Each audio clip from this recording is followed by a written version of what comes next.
What is the Schomburg Center? To me, it is home. The place where we come to see who we really are, not just somebody else's reflection of who we are. The Schomburg Center is a place of culture. It's a place of history.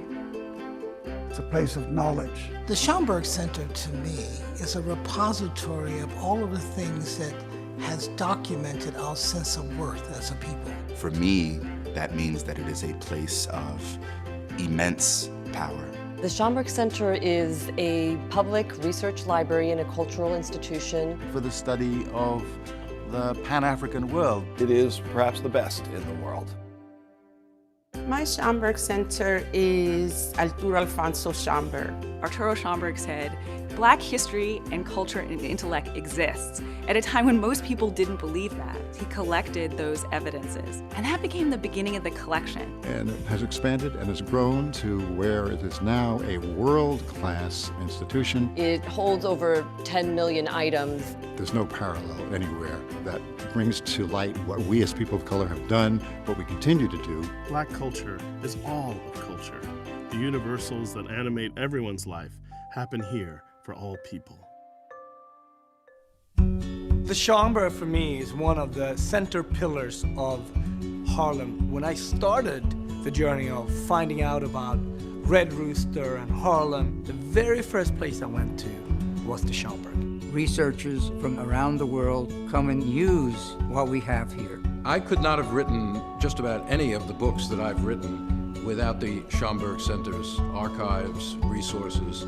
The Schomburg Center is much more than a library. We encourage lifelong learning and exploration. The Junior Scholars Program is a Saturday program with students from 5th grade to senior year in high school to help them learn about Black history and culture. Learning about my history is important because it teaches me who I am. The Schomburg Junior Scholars Program is going to do nothing but uplift them. So many talented and brilliant people have walked the corridors of this amazing institution over the years. From Octavia Butler to Toni Morrison and James Baldwin, Ella Fitzgerald, Alvin Ailey, and Harry Belafonte, who graced the stage in this room of the American Negro Theater. This place evokes great memories. It was a gift to us in our community to really try to find that space to reflect expressions of Black experience. I just knew that the environment, what I saw these young African Americans doing, was a place I needed to be. What is my Schomburg Center? I'm standing here at the Cosmogram, which underneath holds the ashes of the poet Langston Hughes. On the evening when this Cosmogram was dedicated, people began to empty out of the auditorium. A jazz trio struck up, and to my amazement, Amira Baraka went over and asked Maya Angelou for a dance. And they started to dance on top of the Cosmogram, on top of the ashes of Langston Hughes, and I felt what a fitting way to kiss the memory of Langston. The Schomburg Center is a research institute and a library, but it's so much more than that. There's something going on every day. So many amazing people come here to talk about their creative craft, to share what inspires them. The Schomburg Center's collections help to tell stories even beyond our walls. The Schomburg Center is here in this exhibition at MoMA, One-Way Ticket, Jacob Lawrence's Migration Series. We depend on the resources of the Schomburg to enable us to tell this story.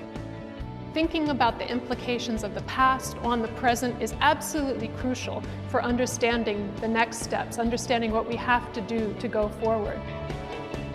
We today have the responsibility of making sure that new artists and activists, new scholars and poets know that this place continues to be a resource and a source of inspiration for the work that we must continue to do. The Schomburg Center is knowledge. The Schomburg Center, to me, is education. The Schomburg Center is home, it is family, it is foundational. The Schomburg Center is inspiration. The Schomburg is with me in everything that I do. Community, inside and out. The Schomburg Center. Define your Schomburg Center.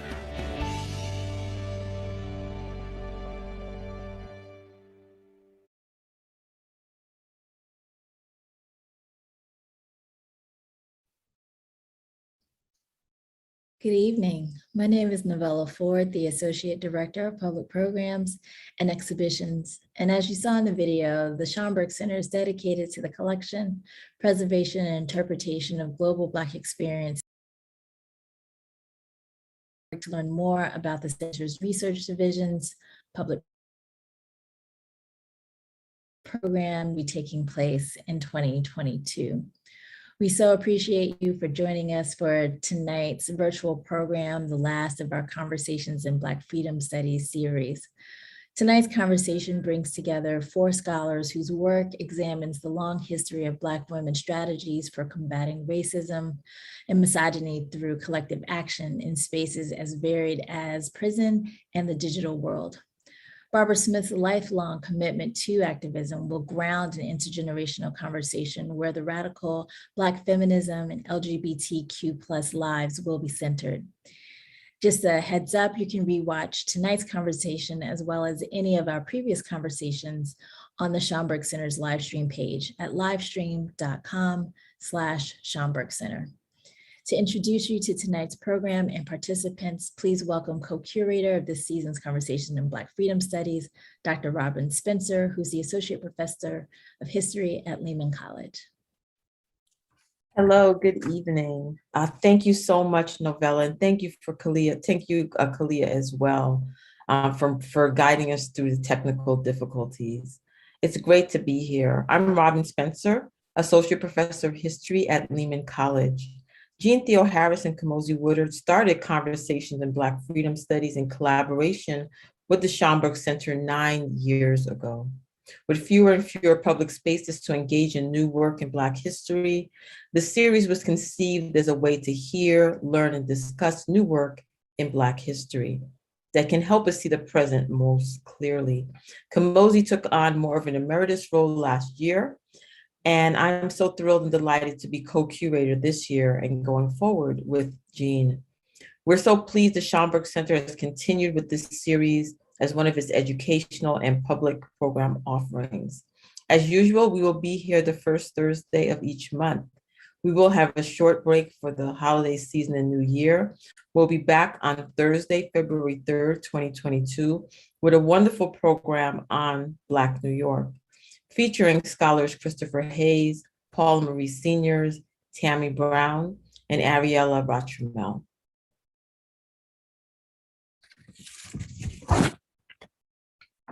Good evening.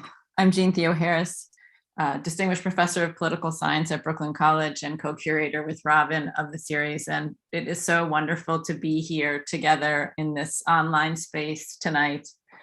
We are so delighted to be here for this ever urgent and timely conversation, particularly in light of yesterday's Supreme Court on radical Black feminist and queer lives. The books our authors are talking about today are available for purchase at the online Schomburg shop, and we will be dropping that link into the chat so you can purchase them if you don't already have them. I have the great honor tonight to welcome tonight's panelists.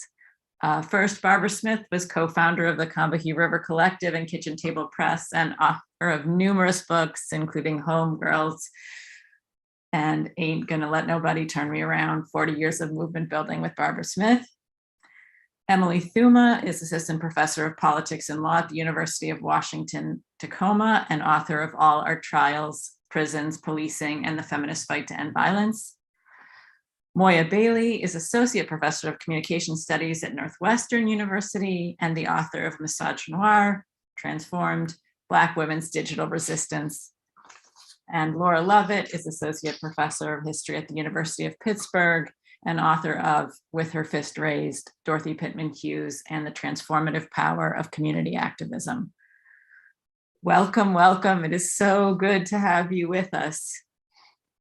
So where we'd like to start is briefly, each of you, how did you come to this research? What concerns or commitments or political activism kind of guides your work?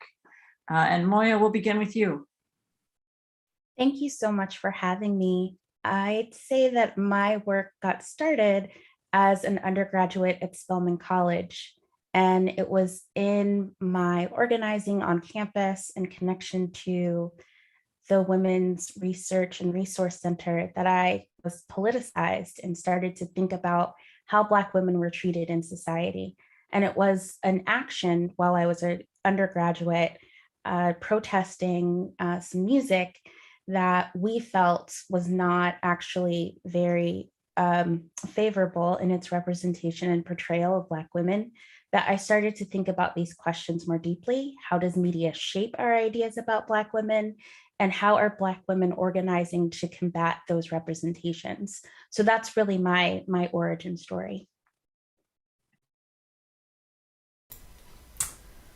Hi, everyone. I'm so glad to be here, and thank you both so much, Robyn and Jeanne, for inviting me to be part of this really incredible panel.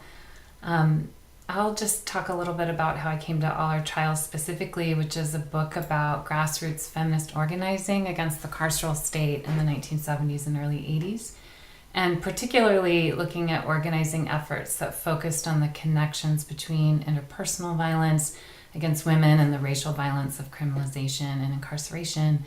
And I came to this topic through my participation in anti-racist feminist activism around sexual and domestic violence, police violence, and imprisonment, and especially my involvement in an organization in Seattle, Washington called Communities Against Rape and Abuse, or CARA, which was a Black feminist-led, multiracial, multi-gender project that centered communities that were especially vulnerable to state violence in our anti-rape work. And CARA was founded in 1999, so we were part of like this whole constellation of groups that were getting connected to one another through national organizations like Critical Resistance and Insight, Women and Trans People of Color Against Violence. And CR, or Critical Resistance, and Insight were really creating containers for these larger conversations about the need for the anti-prison movement on the one hand to strengthen its feminist politics, and the need for a mainstream, feminist anti-violence movement to divest from criminalization and carcerality. And so this very much, relates to one of the key, I guess I would say, like recognitions or commitments that guided the book, which is, to see that the most transformative theories and freedom dreams grow out of social movement organizing. So All Our Trials is, sort of an intellectual history of grassroots organizing, and really lifts up the theoretical insights about the interplay between interpersonal violence and state violence that groups like the Combahee River Collective, already mentioned tonight, the Coalition Against Institutional Violence, campaigns to free Jessie Woods and Joanne Little, and many others represent. Great. So thank you so much for including me in this incredible panel. And Jeanne and Robyn, I just want to echo that how thrilled I am to be here. My journey to this particular project comes a little bit different, from a little different trajectory. It comes from teaching, which I think of as activist in some way. I've been a US women's history professor, and had always had the image of Dorothy Pitman Hughes with her fist raised, standing beside Gloria Steinem on my syllabi for a decade, I think. I also used to teach for my students a history of efforts to reimagine gender roles and to remake our understanding of sex and gender for children especially. And so I would teach them about the history of a program called Free to Be You and Me, which in the early 1970s imagined that you could break through sexual stereotypes and really change the culture by reimagining from the very beginning how we thought about gender roles. I came to discover that actually that television program, which was very popular. In fact, the Free to Be Foundation wound up funding the Ms. Foundation because it was so much more popular than Ms. Foundation in terms of support and longstanding, was filmed at Dorothy Pitman Hughes's daycare center. And so this image of this person that I had, and I, in talking with Dorothy about that history, I came to ask her, well, who's doing your biography? And she said, no one at this point. And it just felt to me like her image was so public and her role was so important that somebody had to make sure that her narrative was also a kind of generalized part of our understanding of the women's movement, especially. Thank you.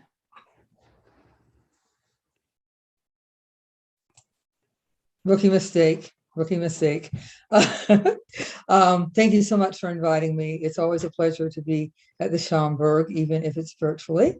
And it's really great to be with all of you, both the wonderful panelists and also everyone who's with us. I'm not involved in research. I'm not here to talk about research, although I've done some. I'm here to talk about how the work that I did some decades ago is relevant to the discussion that we're having this evening. And that when I started doing that work in the 1970s, virtually nothing existed that would uplift and reflect the realities of Black women who were feminist or Black women who were queer, LGBTQIA+. What I was doing during those years was to build Black feminism, to build a Black feminist movement, to fight homophobia, particularly in Black context, to build Black women's studies, particularly Black women's literature, because literature was my field. And that's what I, studied on the graduate level and what I loved. So, as I said, it was not a research project. We were making it up from scratch. As Demeter Fraser said, we quoted that in the Combahee River Collective Statement, that this is not a mixed cake. We are making it up from scratch. And believe me, that's exactly what we did. I think it's very difficult for people, contemporary people right now to understand the level of scapegoating and even actual violence that we endured as we tried to build the movements and the academic intellectual fields that we now almost take for granted. Thank you. So this is the place where you get to teach us, each of you. Give us a little bit of a window onto your work, your research, your activism, and what it shows us about the history of radical Black, queer, and feminist lives over the 20th and 21st century, the various barriers to freedom and liberation they identified, the freedom dreams they had, and the ways they pressed forward. And we're going to start with you, Laura. So I think one of the important narratives from thinking about kind of how to imagine this story is, for me as a historian, in terms of the documentation and the history and the narrative of how we understand this context. I first interviewed Dorothy Pitman Hughes with Gloria Steinem, and there was a moment in the interview, it's always the last question that you ask, when I said, was there anything you would do? Did you always agree about everything? And Gloria Steinem said, yes, we were always on the same page. And Dorothy said, well, actually, and proceeded to talk about how she had been afraid to tell Gloria Steinem. They had traveled on the road. In fact, Dorothy talked Gloria Steinem into speaking for the very first time. Dorothy had been an entertainer, was much more comfortable talking in public, and at the time, Steinem was a journalist, afraid to speak in public. And so literally, Dorothy is the person who helps to put Steinem into the public eye on the history of the women's movement. And so at that time, she explained she had been afraid to tell Steinem that she had opted to buy the franchise for the Miss Greater New York City pageant. She had done that because she had 3 daughters, and she had a vision for how to remake ideas in terms of their understanding of themselves. And in fact, she had run the Miss Greater New York City pageant in such a way that all the finalists were either African American or Puerto Rican descent. and had taken the winner to Atlantic City, where she proceeded to then, I think, sue the Miss America pageant organization for discrimination. This happened in 1989, and shortly thereafter, the lawsuit gets kind of quelched. But in fact, it was a vision around changing kind of images for her daughters of themselves and changing images of the future and what was possible. The lawsuit gets quelched, but very shortly thereafter, Vanessa Williams is the first African-American Miss America. I think that's not to some degree, that's one narrative of her vision of how you remake the vision of what was possible.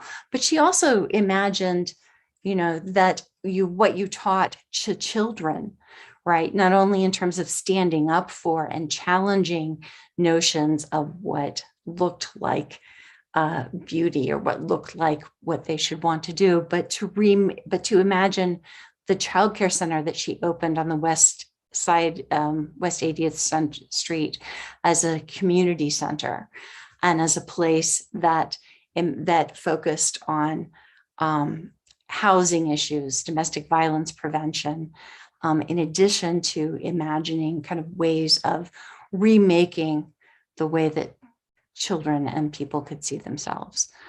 So for her, it was really about challenging structures all the way through, but imagining the impact and the importance of doing that for the very young, especially.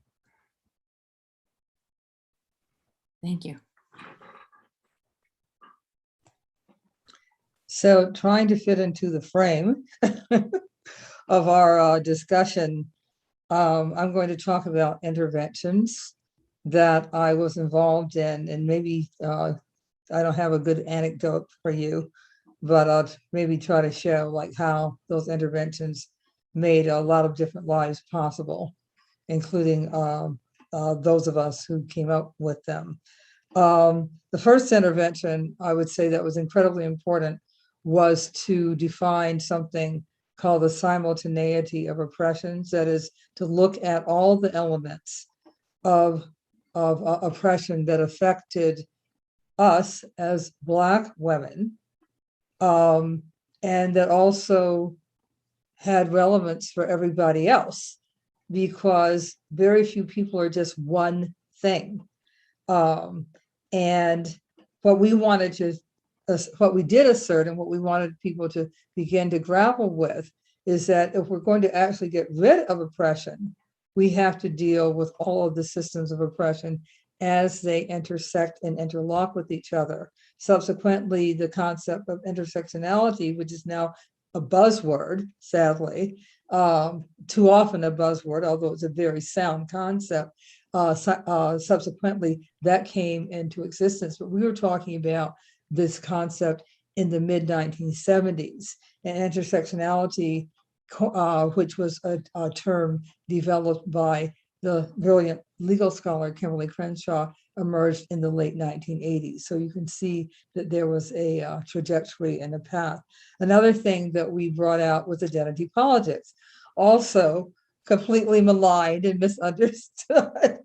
And people who attack identity politics, but generally they have not read the Combahee River Collective Statement, where we first used the term.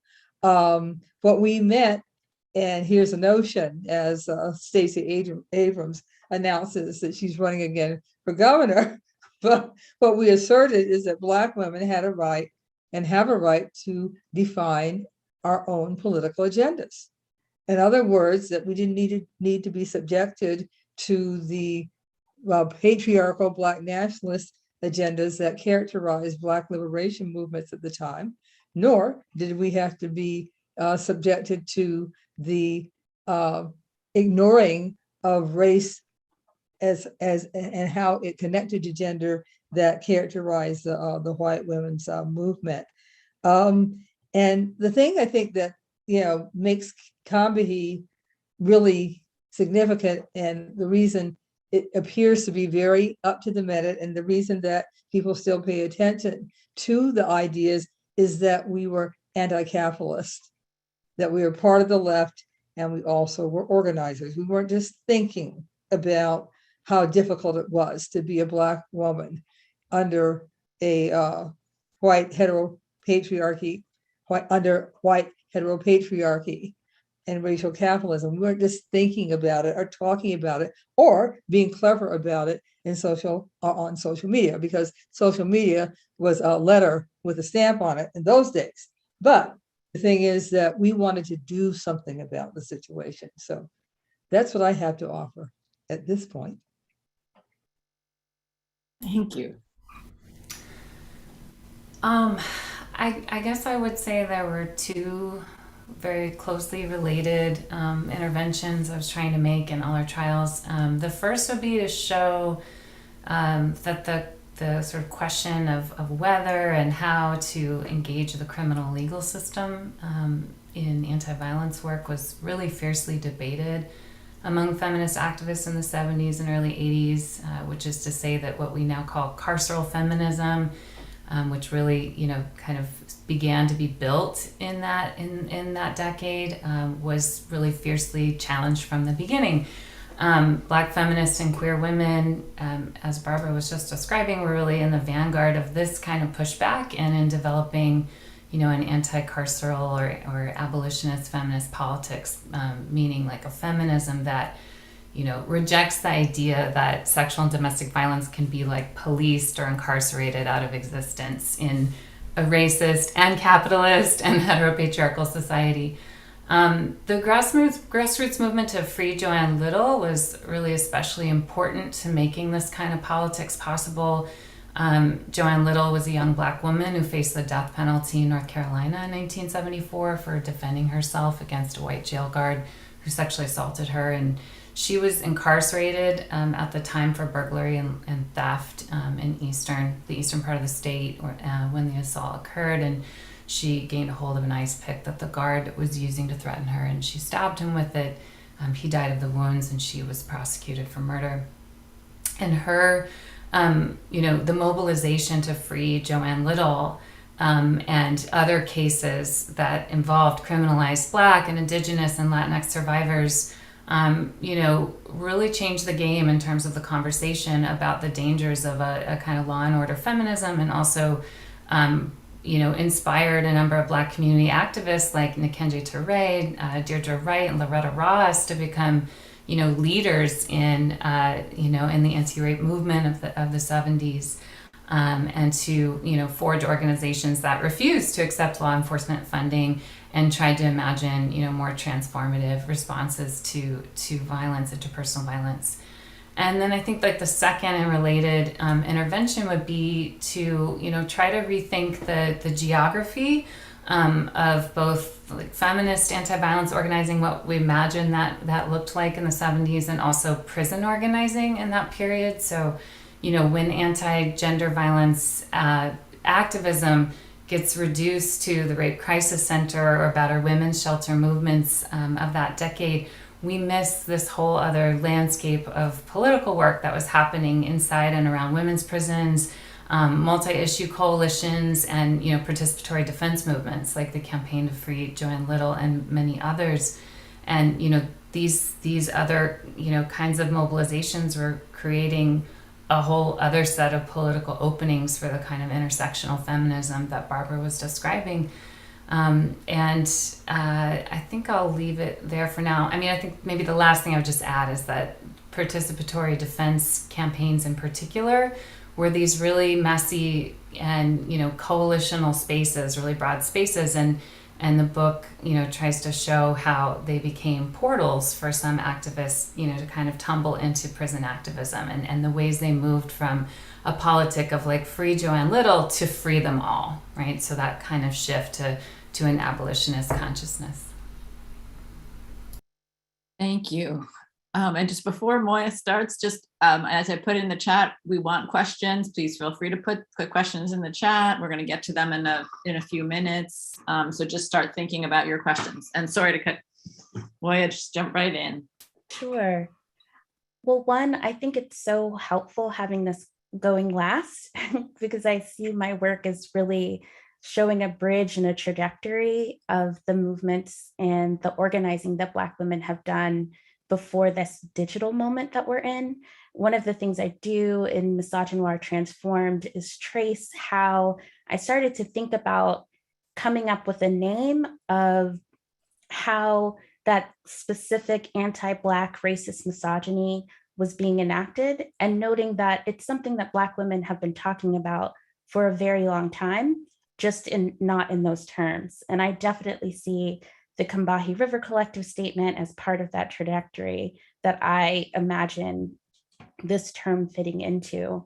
And I started to think about misogynoir specifically when I was working on my dissertation. I was pre-med in undergrad, and because of my deep commitment to women's studies, I switched tracks and I was looking at some old medical texts in relationship to the dissertation and was surprised to see a lot of the stereotypical images and ways that Black women were being discussed in these medical contexts through images and narratives in yearbooks and in medical textbooks from this moment right after medical schools get really consolidated into the way we understand them now. And this is the 1910s, 1913s, right after the Flexner Report.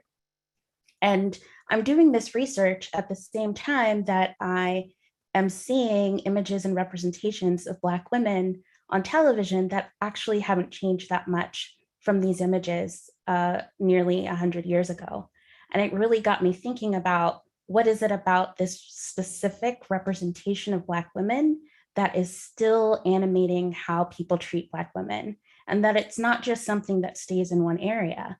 It impacts the way Black women are thought about in terms of seeking assistance. You know, the image of the welfare queen being one that actually had material consequences for Black women who were trying to seek and get support for their families. These are things that people can sometimes miss and don't think that media has a real impact on our day-to-day lives. And part of my work was trying to look at the ways that Black women were not just experiencing that, but combating that.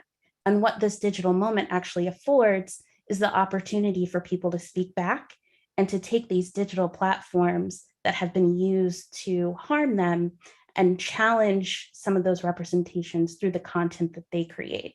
So digital media becomes the site for perhaps more possibility for organizing and for transforming the way that we experience our world.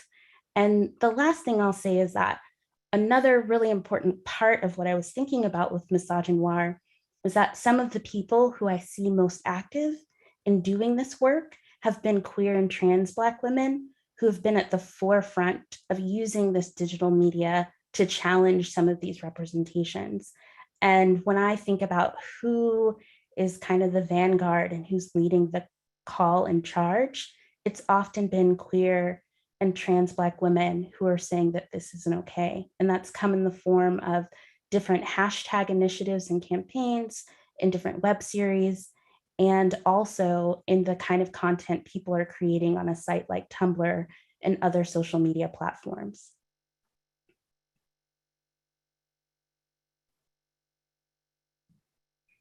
Thank you, thank you. I wanted to jump back in and point our discussion to the contemporary moment. We're regularly seeing new and old forms of race and gender discrimination, misogynoir, transphobia, and homophobia in American society, politics, and the economy today.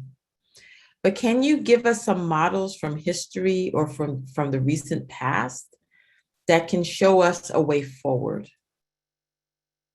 And Barbara, I'll start with you.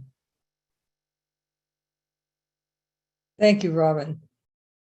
I just wanted to say that in response to Moya, some of those intense conversations that we had early on in the Combahee River Collective were about the images of Black women in media. Media in those days was print media. And there was a magazine called Players, which was the counterpart to Playboy. It was a Black, a version, or a Black counterpart to Playboy, but it was a lot more violent. It was a lot more derogatory. It was a horrifying experience that I will never forget, how intense our conversations were, and also our debilitated reactions were when we did consciousness raising. We were doing CR, consciousness raising, and had topics, and that we had that topic more than one time. So there's definitely a continuum. As far as when you talk about history, history is my life. I was born in Jim Crow. I was in elementary school when Brown versus Board of Education was decided. I was in elementary school, albeit in the North, but the thing is, we had segregated schools in Cleveland, Ohio, as they had them in New York City, and continue to have all over the country for that matter. So history and life. The example, my favorite example of any organizing that I like to share is SNCC, the Student Nonviolent Coordinating Committee. And the reason I bring it out, there's so many reasons to bring it out, but it was radical organizing, it was democratic, and it was taking leadership from those who were most targeted by the oppression, which was white supremacy. And everyone thinks that their moment is the moment, and that everybody that came before their moment was basically an idiot and didn't really have much to contribute. So, everybody's woke now, and people who were like in the backwoods of Mississippi and Alabama and Georgia in the 1960s, having to hide under beds and lie on the floor when night riders came by and shot through the houses trying to get people killed, and also did a lot of burning and and then just downright killings and lynchings. We were all a big joke, but it's not true. There is an incredible history, and then we can go to the Panthers for that matter too. But I just love SNCC because, for one thing, Ella Baker, was the person who set that in motion. Her vision was that strong people did not need strong leaders, and that young people needed to be autonomous from the old guys who were running, the civil rights movement at the time. This is something that Jeanne knows. Not only does she know a lot about it, she's written about it beautifully. The other thing I wanted to mention was the Combahee River Collective's organizing around the murders of 12 Black women in Boston in 1979, in about a 4-month period. That I thought was the pinnacle of Combahee's practice, politics and practice. I won't go into more detail about that because I know that time is, of the essence. But those are two examples of organizing that I think really make a difference and that we can all learn from today. The story that I'll share is one of my other book, my co-authored book, #Activism. And it's a story of Jeanne Lauren, who was a Twitter user who didn't really see herself as an activist, but felt compelled to start a Twitter campaign when she heard that one of the jurors from the George Zimmerman trial was going to get a book deal. And so Jeanne took it upon herself to figure out who the editor, publisher was going to be for this particular juror's book deal, and didn't think that it made sense for this juror to profit off of the death of Trayvon Martin in this way and the trial. And Jeanne, through her tweeting and through the people that she helped organize, was able to get that book deal shut down in less than 24 hours. And I think that's just an amazing example of what kind of the digital space can offer us when it's leveraged, and also that somebody who didn't necessarily see themselves as an organizer or an activist was able to make a difference, and very quickly. So I really want to think about, what do these digital platforms perhaps give us the opportunity to do that perhaps might be more difficult or challenging if we didn't have them.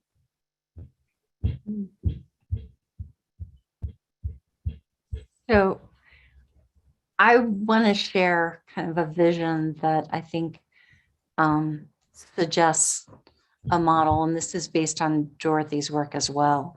One of the two books that is held about her by her in the Schomburg is a book that she published called, I'm just saying it looks like ethnic cleansing, the gentrification of Harlem.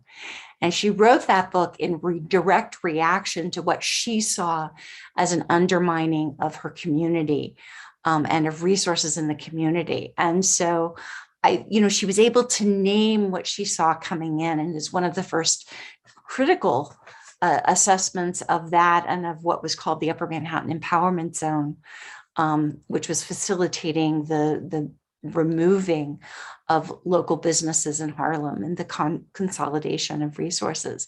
But I think she did it because she had a vision that she developed through her community-controlled child daycare center, and through the notion that, in fact, she fought a kind of city ordinance about city funding and demanded that actually everyone would pay the same rate.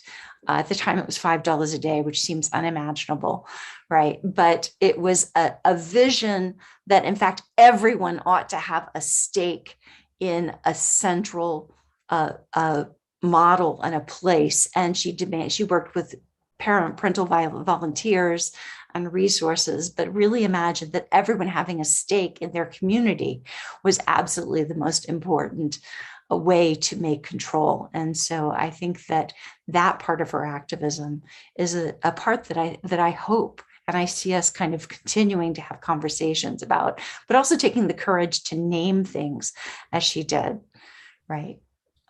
So that's my hopeful story.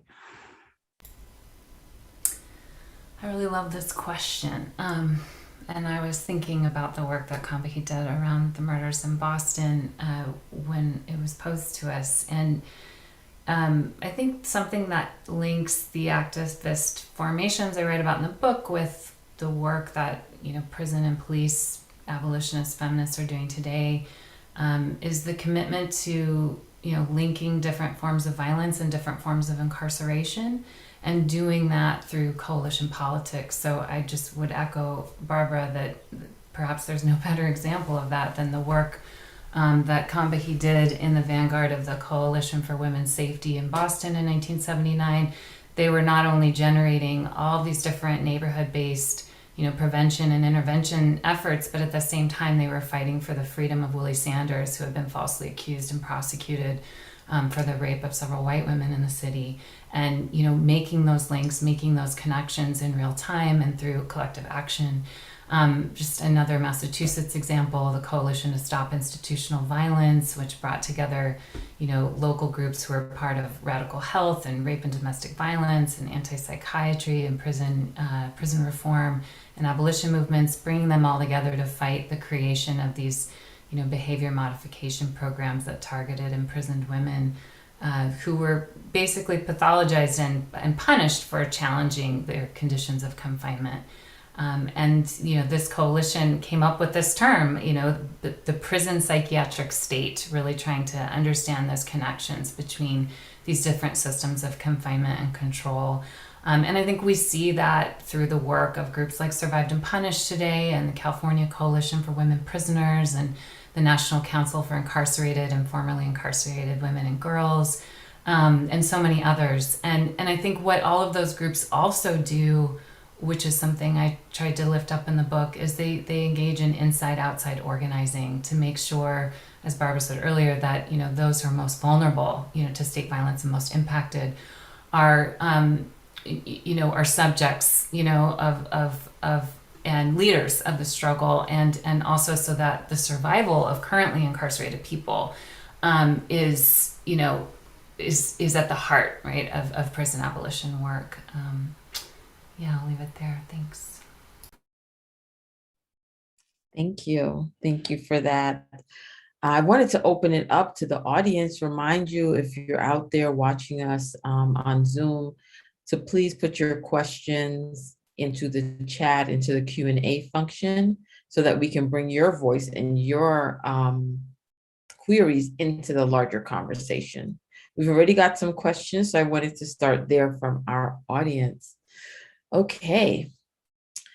First question is about the Supreme Court. How does the Supreme Court's current debate over whether to override Roe relate to the work of queer Black feminist activists over the past several generations? Right? How does the Supreme Court's current debate over whether to override Roe relate to the work of queer Black feminist activists over the past several generations? Yeah, I'd like to take that one, if I jump may. on in. Yes, please. Yeah. Thank you, Barbara. We were involved in many different kinds of organizing during the 1970s in Boston in the context of the Combahee River Collective. And one of the things that we worked on, in addition to violence against women, was reproductive freedom, now referred to accurately as reproductive justice. And we, of course, had an understanding then, as we do on December 2nd of 2021, that what the real agenda is to make sure that women are at least second-class citizens, if not third or fourth or fifth. This is about controlling women and also about categorizing women as vessels and putting us back in our place. It helps to reinscribe the status quo if women are subjected to their lives are determined by their reproductive capacity. And that's where we are. And of course, the women who are most gravely affected by the actions in Texas, by this, how this Georgia case will be decided. And then when 25 states or so all get rid of Roe v. Wade and the constitutional right to healthcare in the form of abortion, the people who are most affected are women of color, people of color who can become pregnant, because not all are women, and are defined themselves or identify as women, and then also women who are poor. Well-off, primarily white women, have always been able to get those services. If you look at the South, the maps they've been showing, the South is solid. What a coincidence that the cradle of the Confederacy also is completely solid about overturning Roe. Wonder what's going on here. But the thing about that map that struck me is that, since it is so solid, you have to cross 12 state lines in order to get to a place where you might be able to have a legal and safe abortion.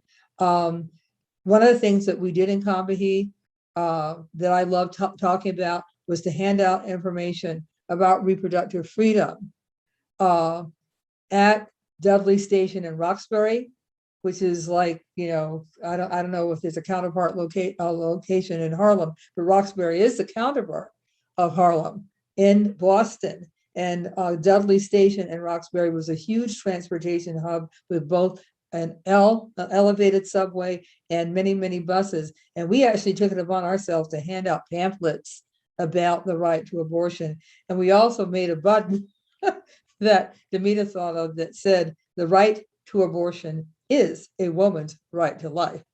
And we did that, we did that. We dealt with the consequences. At the very same time, we were fighting to end sterilization abuse and also to get quality health care of every kind on every level for the families and individuals in our community. So it's completely relevant. The agenda is to oppress women, period. That's it.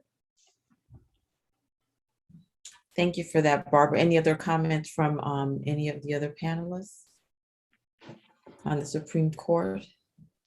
If not, we'll move into other areas of inquiry. So we're all educators on this panel. And so Drew would like to know if we can suggest an organization, a website, readings, resources that can be shared that would have primary sources that might be curated for students, particularly at the high school level. Can we just rain down some wonderful resources that we like to use as we teach, as we go about our lives as activists and scholars?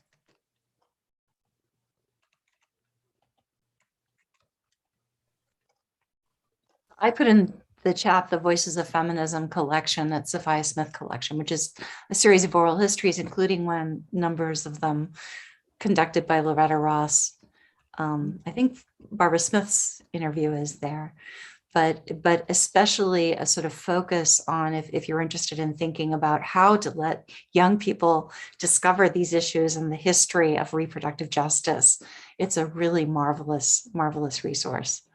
Wonderful. Thank you, Lauren. Before, I don't mean to cut anyone else. Could you just say it again? And where is it located?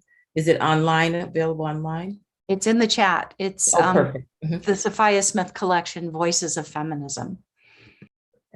Perfect. Thank you. I mentioned in the chat, Trudy. I'm so sorry to interrupt. Just let me point out, you sent it, Laura, to panelists and hosts. I just sent it to everyone. Thank you. And I cited you. Thank you. It's in the chat now. It's in the chat now. Thank you for that, Barbara.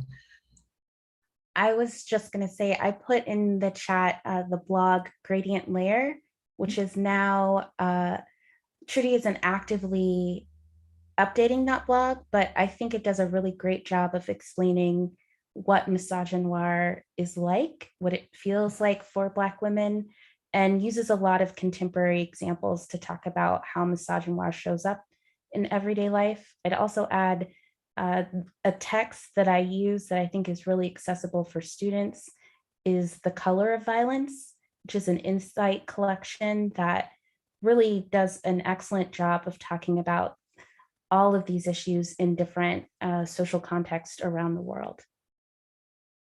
Thank you. Thank you. Anyone else? I see a few things going into the chat, so please check the chat. Please continue to share. We probably have educators out there in the audience. If there's something that you use to speak to young people about these issues, please feel free to share that resource. And of course, keep the questions coming. Okay. May I just add, Robyn? I Yes. put in, when I saw the question, before you actually asked it, I put in the Zen Education Project, Black Lives Matter at School, and also there was one other that is slipping my mind, but oh yes, Teaching for Justice, the Southern Poverty Law Centers, K through 12 focused materials. Thank you. And thank you, Emily Thuma. I see you putting many resources, including transformingharm.org, which I just want to call out. Okay, well, Bonnie wants to know, to what extent are women of varied race and ethnicities able to work together on shared issues today? Should this be a goal even? Or do individual priorities continue to get lost in these multiracial collaborations? Thoughts on this? Women working together across difference. I think that's extremely important for us to have coalition among women of color. And even that term, people have, I think, sometimes forgotten the history of women of color as a term and what it means for us to come together to think about our experiences as people who are dealing with both the question of sexism and racism at the same time, even though it may be different depending on our location. I think that we haven't done enough of that internal work to understand ourselves as a coalition. And especially in this moment, the idea of being accomplices across racial divide, accomplices as other people of color to other people of color, is work that we desperately need. And I think those conversations need to be prioritized. And it's been difficult, I think, for us to do that. And I absolutely agree. One of the things that I talk about now, or harp on, is that there is a history of an anti-racist feminist movement that is unwritten and that people don't know about and act like they don't want to know about it. And one of the things about that anti-racist feminist movement, it was multiracial.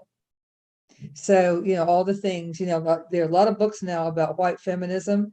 I'm not sure if I like that concept, because instead of talking about white feminism, I would talk about bourgeois feminism. Because to me, it's reductive to say that somebody's politics are based solely upon their ethnic, / racial background. Black feminism is a politic, but it is not, as I always say, it's a politic. It's not, we're feminists who are Black. It's like Black feminism is a politic that we developed. It has an analysis, it has a practice. And I just feel like, reducing everything to, the evil white feminist. I mean, not everybody is Sheryl Sandberg, who's a feminist. In fact, very few are.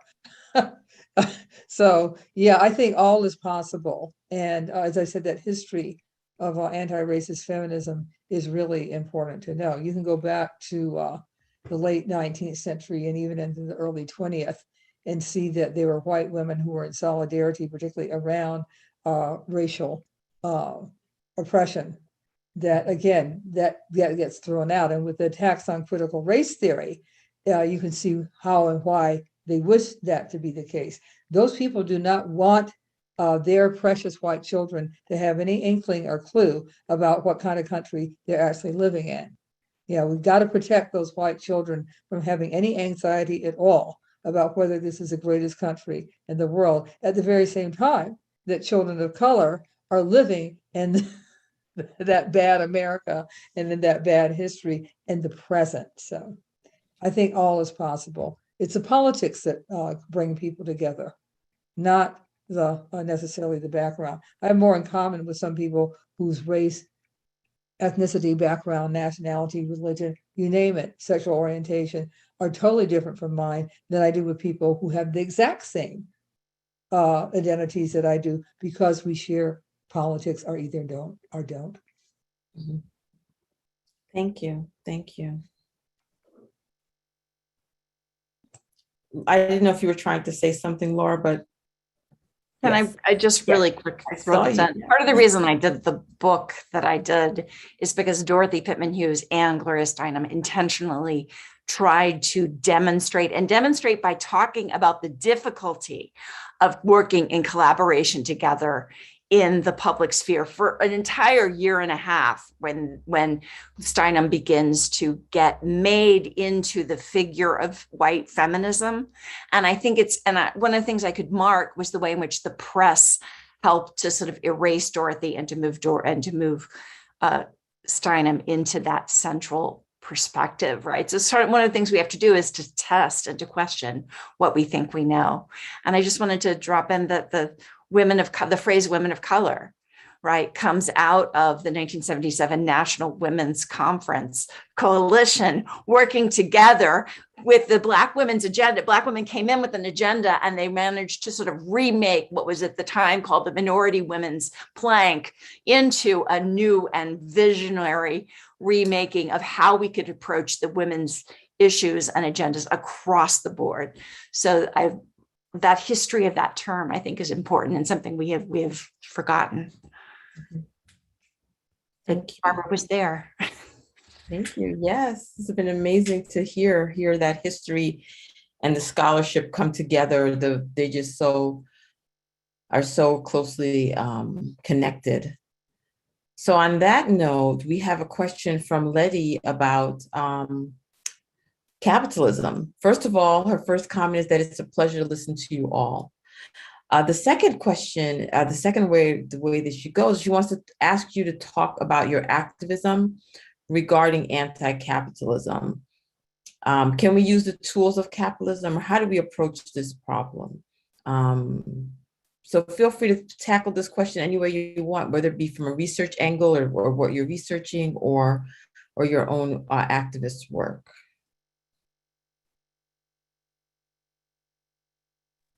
I can say that this question is one that actually keeps me up at night, which is, how do you live your politics in a capitalist world where you both have to participate to survive, but are also deeply wanting to change that entire system and how it impacts people.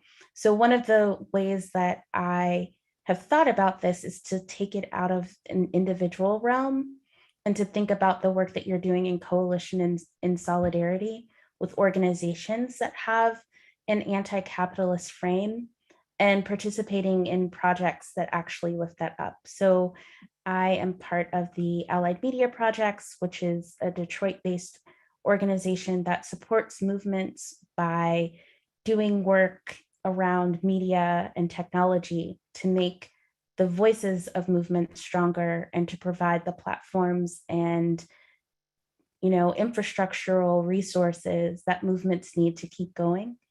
And being a part of that work is one way that I see myself trying to undo and kind of join in with the capitalist decline that we're already seeing in this country. So I think that doing that work in solidarity is one of the ways that I can grapple with the impossibility of trying to undo capitalism through my individual choices in terms of what I buy or don't buy, which helps, of course, but I think doing that work in coalition is really, really, really important.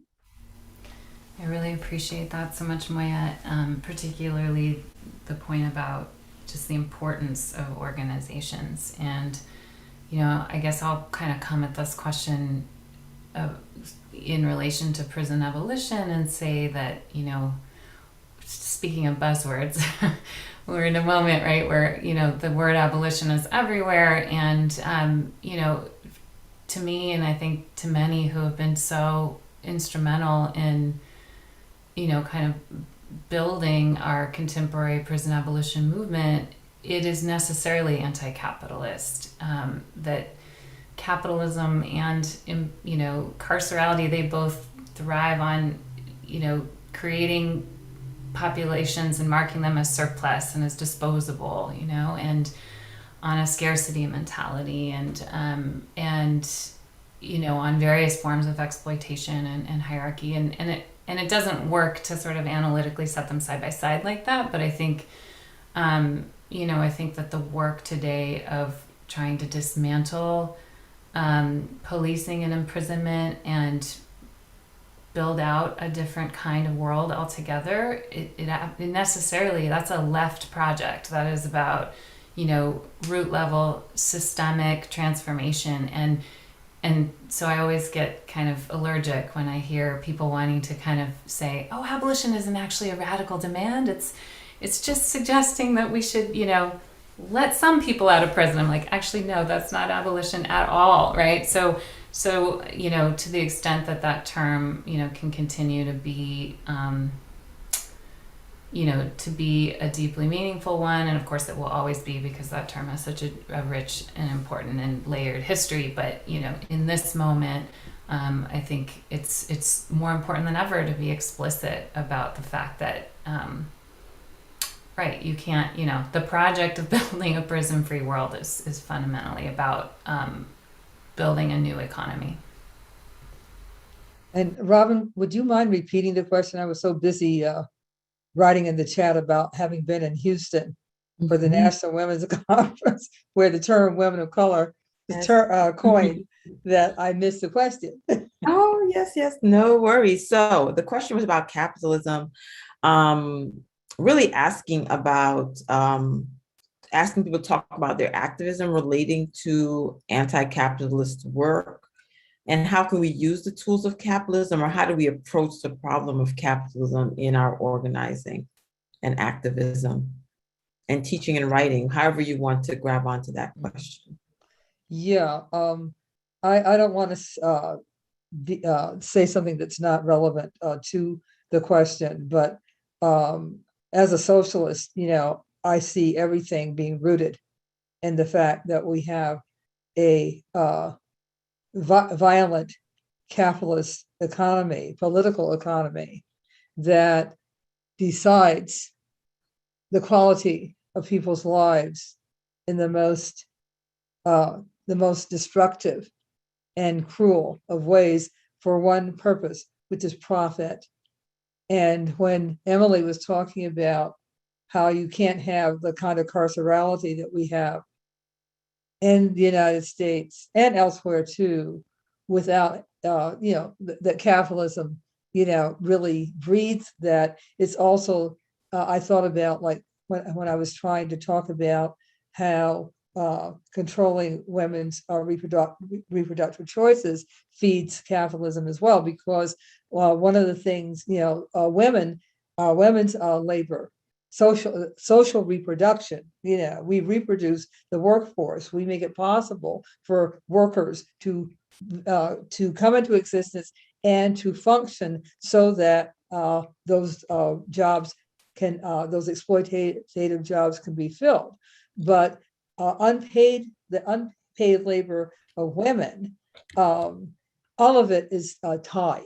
I heard, a few days ago before the Supreme Court arguments that when women do not have access to abortion, they become poorer, they do not complete their educational goals, all kinds of consequences. And I'm saying to the TV, I said, that's the point. That's the point. That's what they want to have. more poor women of color, more poor people.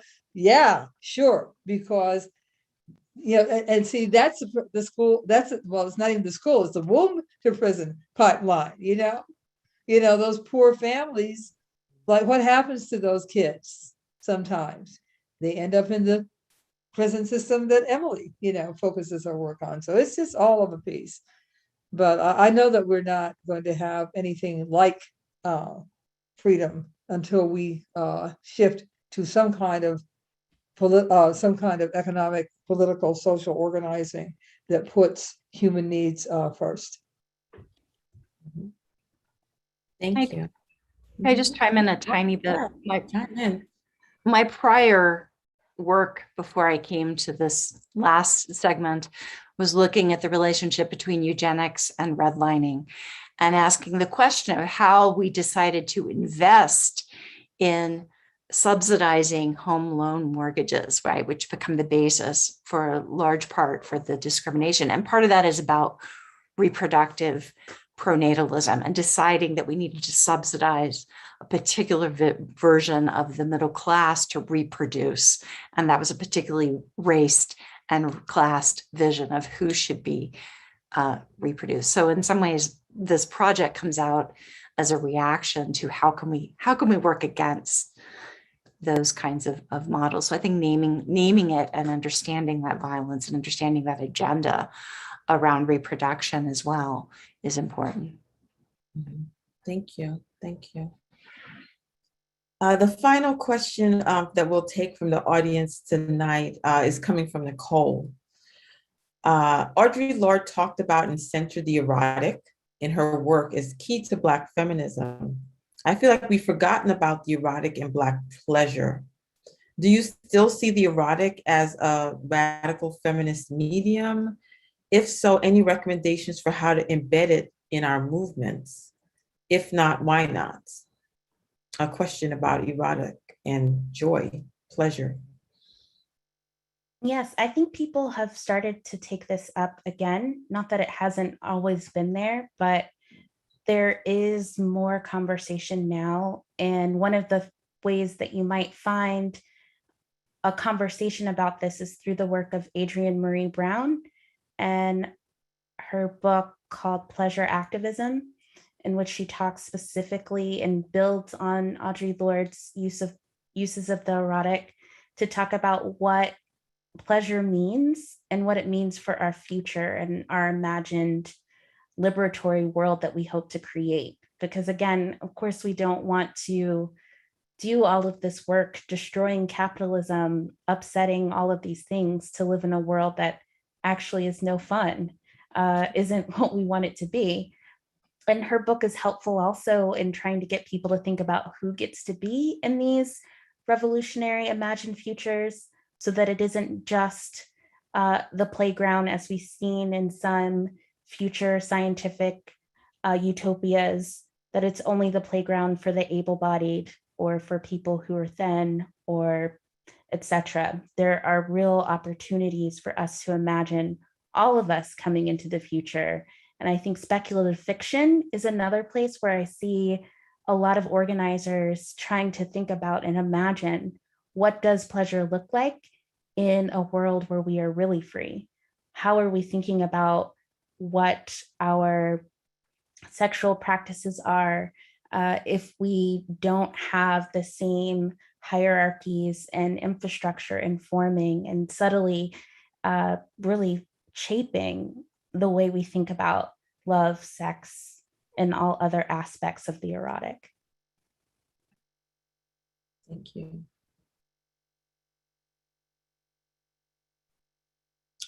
Does anyone else want to take that up? That was Any other final remarks as we close out, either linking some of these last questions?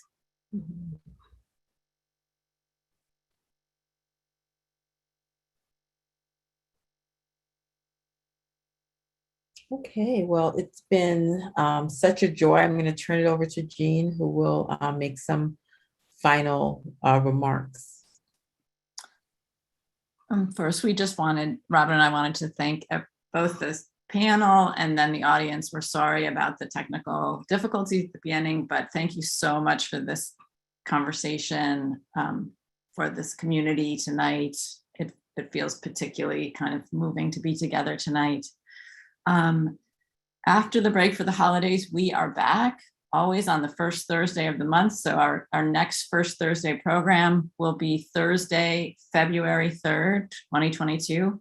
It's going to be on the history of Black New York in the 20th century, featuring Christopher Hayes, Paula Marie Seniors, Tammy Brown, and Ariella Bertramo.